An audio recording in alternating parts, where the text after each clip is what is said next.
Welcome to another deep dive. We've got some really fascinating material to unpack today. We do, yeah. Listeners have sent in a lot of thought-provoking stuff. This one, though, it's a deep exploration of spirituality and art therapy. It is, yeah. Lots to think about. Yeah, at the center of it all is this uh, pretty comprehensive document, Spirituality and Art Therapy, Living the Connection.pdf. Right. So what we're going to try to do today is pull out the most insightful points, you know, maybe some surprising connections between these two worlds. Yeah, exactly. And always remembering our listeners come from so many different backgrounds. Yeah, we got to be clear, right? We do. We're not going to use a lot of jargon or anything like that. Right.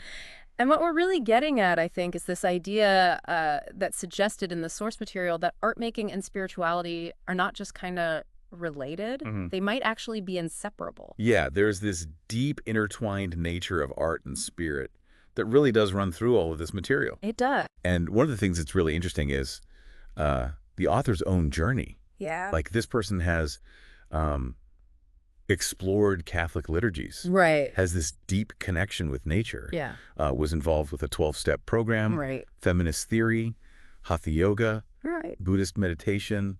It's really a search, it seems, to kind of find the language for this connection. It is, yeah. It's like this lifelong quest to express what's at the heart of this relationship between art and spirit. Exactly. And it's not just personal, though, is it? No. The author looks at the historical context as well. I mean, think about it. Art therapy emerged as a profession in the late 1960s. That's about the same time that we saw transpersonal psychology really take off. Okay, so for those of us who aren't psychologists, what's transpersonal psychology? So transpersonal psychology, it looks at those spiritual aspects of human experience, the transcendent parts of us. It goes beyond just the individual ego. Right, right. So you've got these two fields emerging around the same time, right? Yeah. But what's really interesting is that initially, their respective literature, the stuff they were writing, didn't really overlap. It's like they were operating in parallel, but not really talking to each other. Yeah. And the author's trying to bridge that gap. Yeah, yeah. Like bring those two worlds together. Exactly. Yeah, so they bring in these thinkers, these key figures in both worlds. So, for example, Ken Wilber. Right, right. Wilber believed that art, it should be more than just, skill or creative expression. Yeah. He saw it as a path for spiritual growth for the artist. Exactly. Like art making could actually help the artist evolve spiritually. Yeah, powerful stuff. It is. And then you've got someone like Wassily Kandinsky. He took it a step further, I think. Okay. He believed that artists who had reached a certain level of spiritual understanding, they actually had a responsibility Oh, to express that deeper reality through their art. okay. And so he felt that they should use abstract forms, harmonious colors, and the idea was to create art that resonated with spiritual energy. And you think that's like a deliberate, conscious thing? Absolutely. The intention was to create a work of art that could then evoke a similar soul response in the viewer. Almost like a transmission of energy. Yeah, exactly. And his role in the Blaureiter movement really shows this. Yeah. They were all about championing this wide range of artistic expressions, and Kandinsky was a big part of that. So art is a way to almost like share a spiritual experience. Yeah, I think that's a great way to put it. Now, the author brings up these historical figures, Yeah. mystical and visionary artists. We're talking about Hildegard of Bingen, Hieronymus Bosch, Yeah. William Blake. Right. And what I find so interesting is they're suggesting this link between art and spirituality. It's not a new thing. It's not, is it? It's Yeah. been there for centuries. Yeah, yeah. But then it's contracted with how spirituality has been included in psychology. Yeah, good point. It's like there's this interesting shift. So, for example, the DSM-4, Right. that's the American Psychiatric Association's diagnostic manual. Right. And they included religious or spiritual problems Hmm. as a category. Yeah. And then we see more and more focus on spiritual well-being in counseling. Right, exactly. Like it took a while, but psychology started to acknowledge the spiritual side of things, Yeah. recognizing how it impacts our mental and emotional well-being. Yeah. Now, this next bit's a bit less conventional. The author introduces this idea of descendants. Descendants. Yeah, rather than transcendence. Interesting. So not necessarily looking up, but looking down. Yeah, like instead of always reaching for this higher ethereal plane, they suggest that maybe the spiritual path involves engaging with the here and now. So a deeper connection with our present reality. I like that. Yeah, and so that kind of ties into how they define art therapy. It does, yeah. So at its core, they define art therapy as a profession that utilizes art media, the creative process, and the client's responses to the art they create as a tool for self-reflection, Right. Increasing self-awareness, and ultimately healing. That's the key, isn't it? It is, but it's the transpersonal aspects that they really focus on. Right. Going beyond that individual self. Exactly. Yeah. So what are some of those transpersonal elements within art therapy?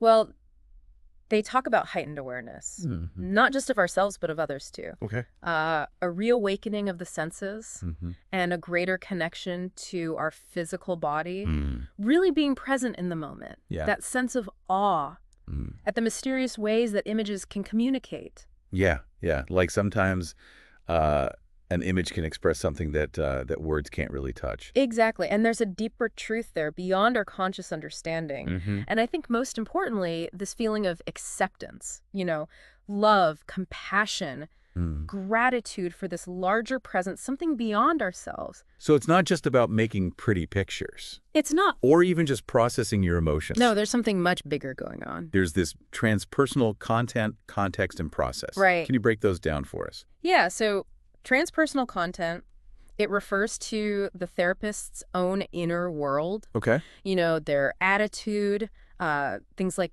non-judgment, practicing mindfulness, being there to serve, not to fix. Yeah. Transpersonal context, that's about the environment.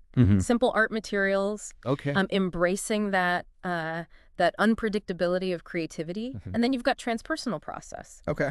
This is where the therapist might use specific techniques to bring about those non-ordinary states of consciousness. Right. So things like ritual, Okay. guided imagery, relaxation techniques. Yeah. Like a lot of different tools in the toolbox. Exactly. Now, this is really interesting. The author points to this reemergence of the connection between spirituality and healing within the helping professions and the visual arts, starting kind of mid-1980s. Yeah, it's like we rediscovering a more holistic view of ourselves. Yeah, like we're coming back to something we maybe lost sight of. Exactly, and it challenges those old dichotomies, mind versus body, body versus soul. Yeah. It's more about interconnectedness, Yeah. recognizing that we can have direct spiritual experiences through making art. Yeah, it's not just one or the other. Right, it's both. And it's encouraging art therapists to integrate what we've learned from Western psychology with the ancient wisdom of different spiritual traditions. Yeah, a much more inclusive view. Absolutely. Okay. The author delves into some really specific examples of this connection, and one of them is prayer in relation to art making. So this isn't about reciting traditional prayers, while you're painting or drawing. No, not in that literal sense. Okay.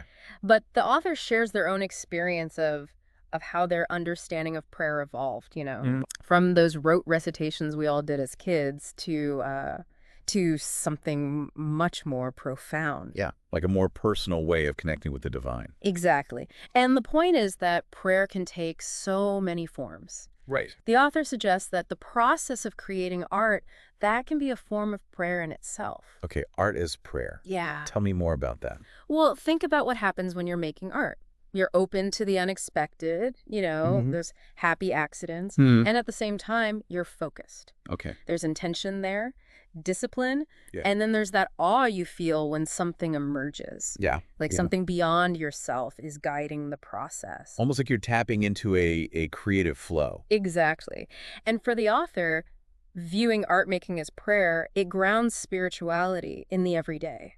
It gives you a way to face those difficult things you might normally avoid, and often it leads to these amazing insights. Yeah, it's a really beautiful way to think about it. It is. Now, the author goes on to discuss this concept of sacrament. For those who aren't familiar with that, could you just briefly explain what that means? Yeah, simply put, a sacrament is an outward sign of a deeper spiritual reality. Right. They often involve myth, ritual, community, and they engage us through our senses. Right. The author especially focuses on the role of images in these rites, the way they can embody feelings, be part of a ritual of release. And how does that tie into art therapy? Well, the author acknowledges that there might be concerns, especially with the word confession. Yeah, I can see that. But the key here is approaching the images with respect. Right. Humility. Okay. See them as unfolding mysteries, not problems to be solved. Not about analyzing them right away. Exactly. Just witnessing them, letting them speak for themselves. Yeah. Like in that story about Ryan, the teenager who created the image of the fire. Yeah, powerful story. Couldn't express his feelings verbally, but his art, it communicated them so clearly. Right. And just being there with him, witnessing his creation. Yeah. That was a profound moment. Was. The author then connects this idea of sacrament to the Eucharist. Interesting. The sharing of bread and wine in Christian tradition. Right. So what's the link to art therapy there? Well, the Eucharist, it's an acknowledgement of our dependence on something greater than ourselves, our need for spiritual nourishment. Right. And the bread, it symbolizes the goodness of life, Yeah. Nurture, our shared brokenness even. And the wine, that represents fellowship, celebration, this quenching of spiritual thirst. I see. And all of that resonates with the idea of inner transformation. Yeah.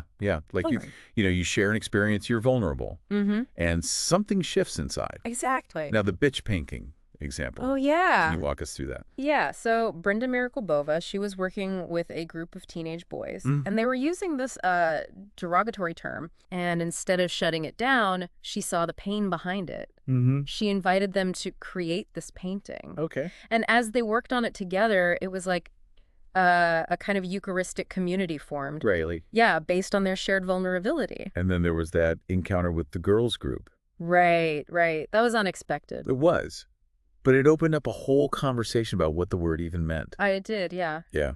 And in the end, the artwork became a symbol of their shared experience. Yeah. Their ability to create something meaningful even out of those difficult emotions. Yeah, like making something sacred within that space. Exactly. Next, we've got grace. Okay. How is that understood here? Grace is seen as this unearned love, freely given. It's something beyond human control. And the author uses William James's analogy. Yeah, about God's presence being like the constant feeling of another person's love. Right. That always there for you kind of love. Yeah. And they're talking about cliff jumping as an analogy. Yeah, that feeling of being held by the water. Even though you're afraid. Yeah. It's like that, like surrendering to something bigger. Yeah. And it's similar to what happens in the creative process. You cooperate with it. You're not trying to be in total control. You're letting go. Exactly. And that leads to this idea of collaboration, right, between the creator and the created. Yeah. And the author's experience with the discarded wood is a great example. Yeah. Like finding inspiration in something seemingly worthless. Right. Seeing it as a witness to all these human stories. It's about recognizing the potential in the unexpected. It is. Now, the mindfulness exercise of observing an object, what's that about? It's about developing what the author calls disciplined seeing. Okay. Really seeing what's there without judgment or analyzing. Right, just observing. Exactly. And the idea is that you can then apply that to your internal experience, your thoughts, feelings. So being present with yourself. Exactly. And that ties into the group activity, the art and sacrament. Yeah, it does. Right. Because you're creating together in this quiet space, honoring the work that emerges. Yeah, shared creative experience. Yeah. Now, this image of finding gardens in urban decay. I love that. Yeah. What do you make of that? It's about finding beauty in unexpected places, even in brokenness. Yeah. It's like that idea of descendants we talked about earlier. Yeah. The spiritual is there in the ordinary, the mundane. Yeah, it's a reminder to look closer, right? Absolutely. Now, healing through the arts. It seems the author is thinking about this in a broader way. They are. It's not just about clinical applications. Right. It's about... Without judgment. Exactly. Yeah. And they say it's not just for the sick. No. But for anyone who's become disconnected from their inner world. Right. Disconnected from their heart, their senses, their creativity. That connection to nature. Yeah, to the wider cosmos. And ultimately, they say that all disease has a spiritual aspect. That's a powerful statement. It is. Okay, let's talk about art and intimacy. An interesting pairing. Yeah. How are those two connected? Well, the author sees art therapy as a discipline of the body. Okay. It's about seeing, touching, letting the energy of images move through you. Mm-hmm. And they have this great anecdote about telling a client to let the dog paint itself. Okay. It's like saying, step aside, let the image do its thing. Get out of the way of the creative flow. Exactly. They use grief as an example, saying it's important to actually experience those raw sensations. Yeah, not suppress them. Yeah, and they share their own experience. Right. Painting a face with black ink to honor their grief and humiliation. A very personal and powerful example. Yeah. And then there's John, who kept painting similar images. Right, and through that process, he was able to befriend those rejected parts of himself. Yeah, give them space to be seen. Exactly, and that's where the transformation happened. Now, the author talks about the challenge of connecting with our internal world. Our sensations, feelings, thoughts. Yeah, and they use this term, hurry sickness. Right. And his fast-paced painting style. Yeah, that was her way of avoiding difficult feelings. Right, and it caught up with her in the end. It did, yeah. It led to exhaustion, and then all those buried emotions came up. And Maureen, who was throwing paint, it seems like that was an important release for her. It was, yeah. It gave her permission to let go. Right, and then the deeper emotions could emerge. Exactly. So the author talks about having a supportive mental state. Yeah. Being open, quiet, playful, and this idea of intuitive awareness. Right. Which connects us to the universe. And that leads to compassion and generosity. Yeah, so it's not just about receiving, it's also about giving. Exactly. The author's experience teaching pottery. Right. It's interesting how the students' emotions affected their work. It is, yeah. Like, you can't really separate your inner world from what you create. Yeah. And they talk about moving beyond professional facades, connecting with empathy. Real empathy, feeling into someone else's experience without losing yourself. And a key principle here is that all experience is valid. Absolutely. Now, art and community. Yeah, how does that tie in? Well, they talk about creating a space where people can share their stories after making art. Right. And they say even temporary communities formed through art can be healing. They can. And it's about learning to respond to the physical qualities in the art, paying attention to the body. Especially after trauma. Yeah, and they use Bobby as an example. Right, the energetic 10-year-old. Yeah. And it seems like they found a way to include him. They did, yeah. In a way that honored his energy. Honored who he was. Yeah. And by being present without judgment or trying to control things, he was able to connect. To that world of spirit, as the author calls it. And so the artist, the therapist, their role is to help people befriend all parts of themselves. Yeah, to see, to touch, to let go. They suggest a body scan exercise. Right. To identify tension, explore its qualities, right, and then translate those sensations into art. Another way to bridge that inner and outer world. Yeah, and they also suggest stream of consciousness writing. Right, to bypass the analytical mind. Yeah. Tap into that intuitive symbolic language. Now, there's a shift in perspective. Okay. The author brings in the wisdom of Judaism. Right. Talking about imuna, which is faith, and tikva, which is hope. And they're speaking from a very personal place here, aren't they? They are. As a second-generation Holocaust survivor. And the poem they share. Yeah. It really reflects that pain and loss. Yeah. That's passed down through generations. It's heavy legacy. It is. And then Miriam's story. Yeah. How art helped her to become more independent. Yeah. Taking risks with those unfamiliar art materials. It really built her faith in her own healing. It did, yeah. And Joseph, who used art to have this inner conversation. Right. Connecting to his subconscious deity self. A powerful experience. Yeah. And it led to these huge changes in his life. And he wasn't even particularly religious before that. Yeah, it's really interesting. And then the author shares their own struggles with depression and recognizes post-traumatic stress disorder, PTSD, which is common for children of Holocaust survivors. It is. It's like this intergenerational trauma. Yeah, and that connects to their work, to Tikkun Olam, right, repairing the world. Yeah. And they specialize in working with second-generation survivors and others with PTSD. And Emily's story is a really powerful example. Yeah. A survivor of satanic ritual abuse. Who sought out the author specifically because of their shared experience of persecution. And the horrors she endured. It's hard to even imagine. It is. And that guilt, the anger, the loss of faith, and yet she found purpose in writing her story in Tikkun Olam. Yeah, it became her way of making meaning out of that suffering. And that moment when she recited the Kiddush, Powerful. it was. The author then talks about teshuvah. Returning, repentance. Yeah, and they emphasize it as a process, acknowledging mistakes, seeking forgiveness. Right, an ongoing journey toward wholeness. And they talk about good and evil. Yeah, complex subject. They reject this idea of a punishing God. Yeah. Saying that a lot of evil comes from human choices. Right. But some things, like disease, natural disasters, are just beyond our control. Then they turn to hope. Yeah. While there is life, there is hope. And while there is hope, there is life. They really emphasize how essential it is. Yeah. And they bring up Viktor Frankl. Right. His observation about hope and the body's immune system. Yeah, like a positive mindset actually strengthens us physically. And Mary's story. The woman with terminal cancer, whose desire to see her granddaughter helped her live longer. Yeah, a testament to the power of hope. Absolutely. And David's tree of hope, reflecting that gratitude for life. Yeah. And the feeling of unfulfilled purpose. Like he still had things he wanted to do. Yeah. Now, meditation from a Jewish perspective. Okay, interesting. It's presented in a really refreshing way.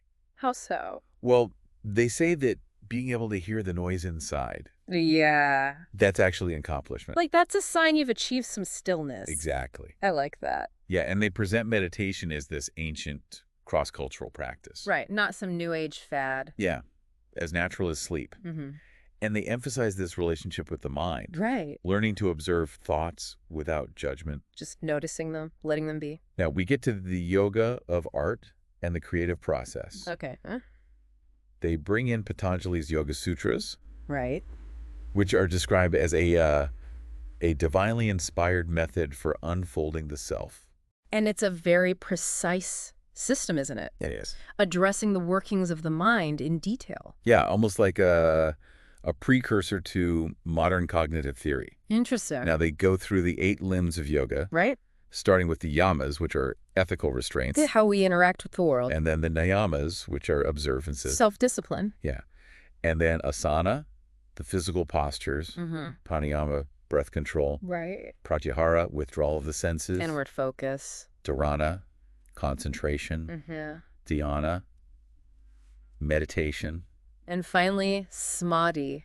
Liberation. Yeah, a state of complete absorption. They talk about the specific yamas. Right, like nonviolence, truthfulness, not stealing, Yeah. continence, non-possessiveness, And then the niyamas. purity, contentment, Yeah. austerity, self-study, and surrender. The author really emphasizes the connection between these principles and the creative process. We do, yeah. Like in Western culture, art can be a path inward. And the artist's creative act is inherently spiritual. Yeah, like a form of yoga in itself. And the author shares their experience at Anderson Ranch. Right, teaching those kids with special needs. Yeah. And how they use their own mindfulness practice to deal with anxiety and their commitment to nonviolence and truthfulness in their interactions. Yeah, a real-world example of those yogic principles in action. Yeah, really powerful. And they make the point that intuition and compassion aren't always enough. Right. You need that balanced understanding of these broader principles. Absolutely. They suggest some exercises for therapists. Yeah, like clay sculpting to explore relationships and the divine. Yeah, and using a mirror for self-reflection. Right, becoming aware of those physical sensations. And that exercise with the words that seem opposite to identify biases. Cultivating non-judgmental awareness. Yeah. Now we move on to pilgrimage and Celtic spirituality.